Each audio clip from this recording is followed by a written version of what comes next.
His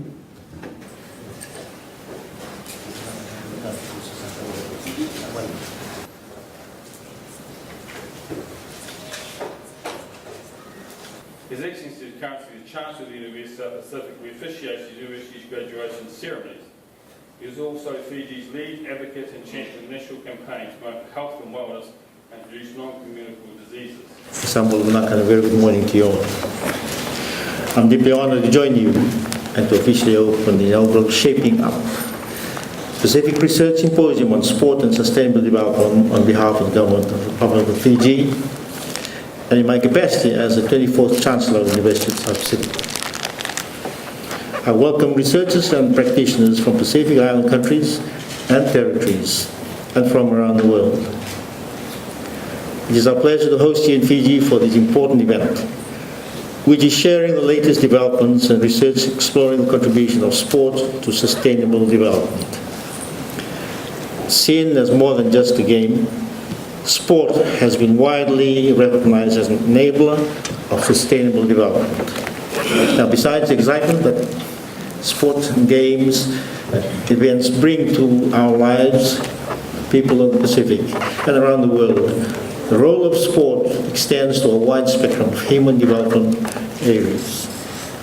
At the global level, the 2030 Agenda for Sustainable Development has recognized the growing contribution of sport to the realization of development.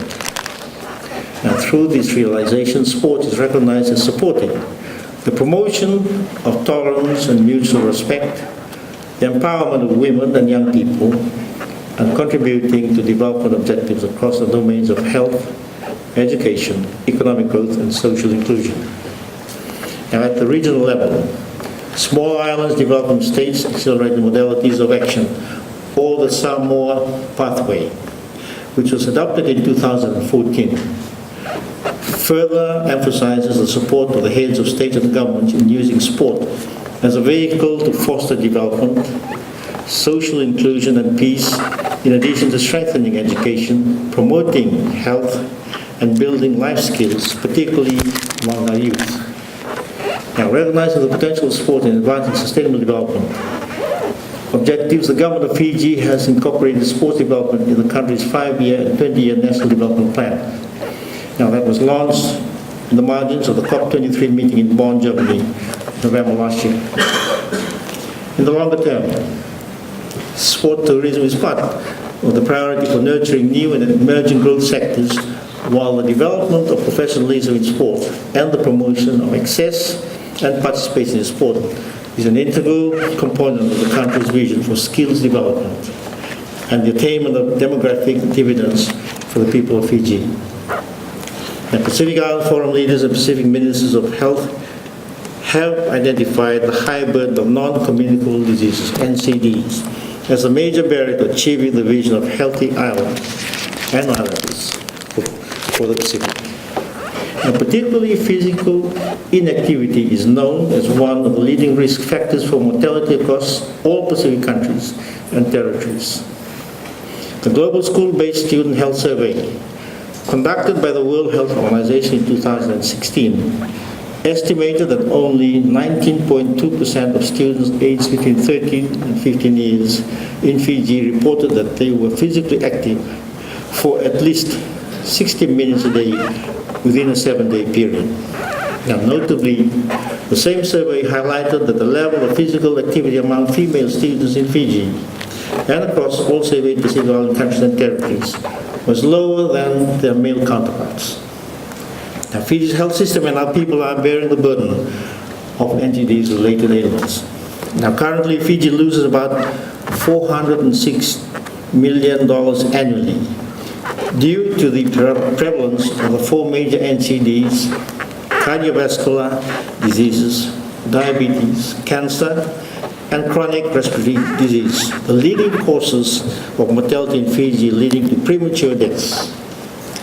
Fiji has one of the highest rates of NCD-related deaths in the region, and NCDs are a major health concern to us. Sadly. As Fiji's lead advocate and champion in the campaign to reduce NCDs, I am promoting the concept of a fit and healthy nation. I'm also inviting as many people as possible to join me in this campaign. Imagine if we have a fit and healthy nation, a good portion of $406 million I'm talking about could be channeled to education, youth and sports development, among many other nation-building initiatives. Now, distinguished guests, ladies and gentlemen, as a region characterized by significant youth bulge, engaging our young people in meaningful sport-based activities is critical to reduce the prevalence of NCDs, antisocial behaviors, and other social risk factors plaguing the region. Now, this should also include improving the mental and physical well-being of all people in the Pacific across lifespan, in our homes, in our communities, in our schools, and our workplaces. Now, the Pacific region takes pride in its people's passion for sports and the prowess of Pacific Island athletes. Now, there are more and more success stories of Pacific Island athletes participating in major sporting events, including the Olympic and the Commonwealth Games. Now, this points to a critical yet unique contribution of sports to economic development and recognized as income, job creation, and remittances. In the case of Fiji, remittances from talented Fijian athletes competing overseas have significantly contributed to the national economy and guaranteed income support for many of our families. Now, sport, as a universal language, has the power to bring people together regardless of their background, status, and origin. Now, because sport transcends differences, its inherently social nature is a powerful tool and platform to engage vulnerable groups, particularly women and persons with disabilities, in activities which not only improve their physical fitness, but also build their confidence and nurture leadership skills. The success of Fiji Rugby Sevens team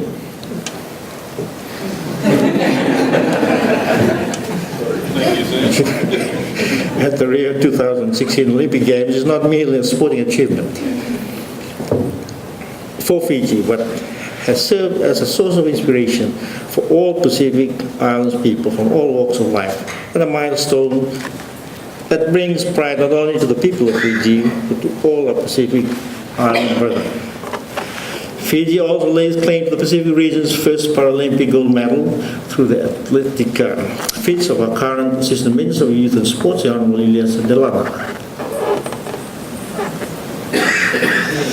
The region's athletes with disabilities are powerful role models, showcasing ability and inclusion, and an important reminder that we all have a responsibility to create enabling environments that will leave no one behind. While the potential of sports in achieving the Sustainable Development Goals or agenda is yet to be fully recognized at international, regional, and national levels to date, it can be categorized as a mechanism with great potential through which concrete outcomes to critical regional development issues can be achieved. Now, defining a concrete direction and way forward for how sport is and can continue to contribute to the achievement of regional priorities is a challenge that lies before us all. Sports can add great value to our regional leaders' vision in building a more resilient Blue Pacific continent through enhancing economic resilience and building stronger people in order to protect our oceans and our livelihoods. Now, sport and physical activity as a cross-cutting policy area has a significant contribution to make towards building economic resilience, building stronger people and stronger nations. Now, distinguished guests, ladies and gentlemen, as we begin to ponder on the contribution of sports to the Sustainable Development Agenda, further mainstreaming of sport into the region's national development context needs to be supported by a strong evidence base. Now, it is critical to understand the impact of sport to key development areas, including but not limited to education, economic growth, health, social inclusion, and peace building. And such evidence will allow for effective and mutual reinforcement of programs and policies which combine sport with development priorities. I congratulate the University of South Pacific and its partner on the new research project featuring case studies of the economic and social impact of sports in Fiji and Samoa. I also congratulate the research team whose findings on Fiji and Samoa we will be discussing at length during this symposium.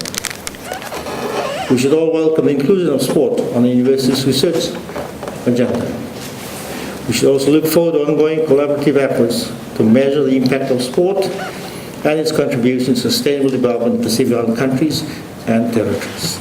Now, distinguished guests, ladies and gentlemen, harnessing the development potential of sport requires translation of evidence into informed national policies.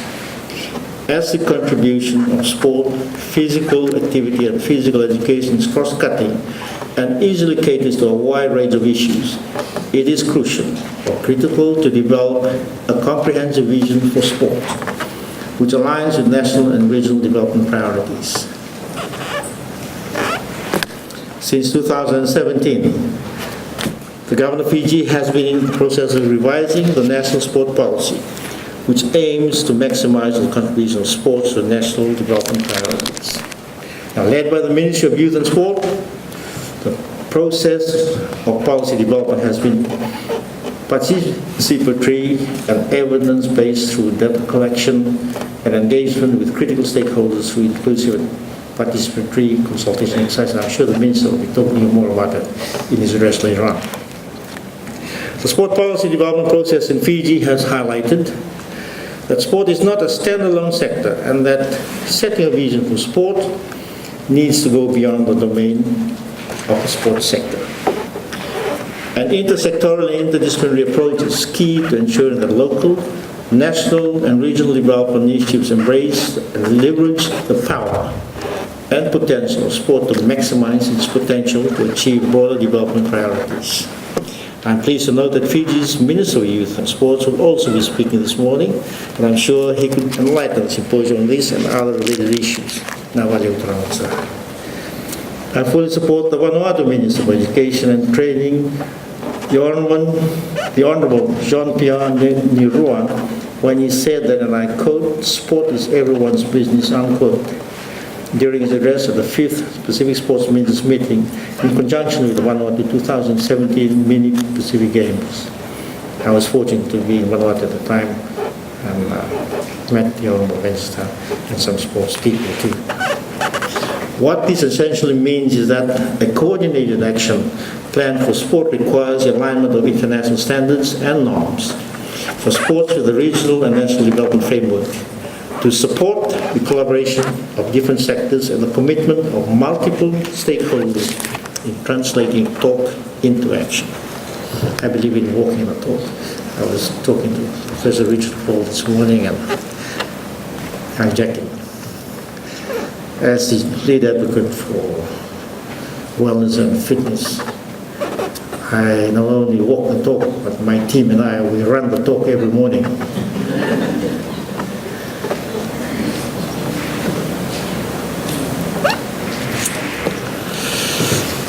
In this regard, I also welcome and endorse the recent calls from Pacific Sports Ministers and Foreign Finance Ministers for the development of a Pacific Sport and Physical Activity Action Plan and regional coordination mechanism. And through collective and coordinated action, we look forward to realizing the true potential of sport and physical activity for our people and our nations. Distinguished guests, ladies and gentlemen, this is my last official engagement as the 24th Chancellor of the University of South Pacific, as you've heard, and I'm delighted to announce today that the USP Research Office will introduce a new Pacific Regional Sports Research Scholarship Program. Now, the new scholarships are designed to build the research capacity at USP in line with the university's strategic research themes, strengthen the evidence base on the contribution of sports to sustainable development, and inform policy development and regional investments in and through sports in the Pacific Island countries and territories. For the university, this will increase the number of postgraduate scholarships in areas of regional need, and the Pacific Regional Sports Research Scholarships will be celebrated as one of the sustainable legacies of the university's 50th anniversary year, celebrating the Pacific and shaping its future. Distinguished guests, ladies and gentlemen, once again congratulate the university and its partners at the Pacific Islands Forum, Secretary of the Oceania National Olympic Committee for this innovative research symposium. I wish you all a very successful few days of presentations and dialogue as you shape up the research agenda for sport and sustainable development. It is now my great pleasure to declare the symposium officially open. Thank you. Now, God bless you all.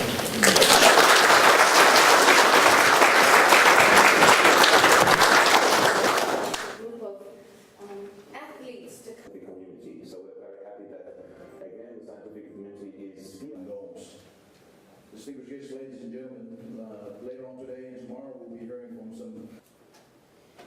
Ladies and gentlemen, those were our speakers, and I'd like to thank...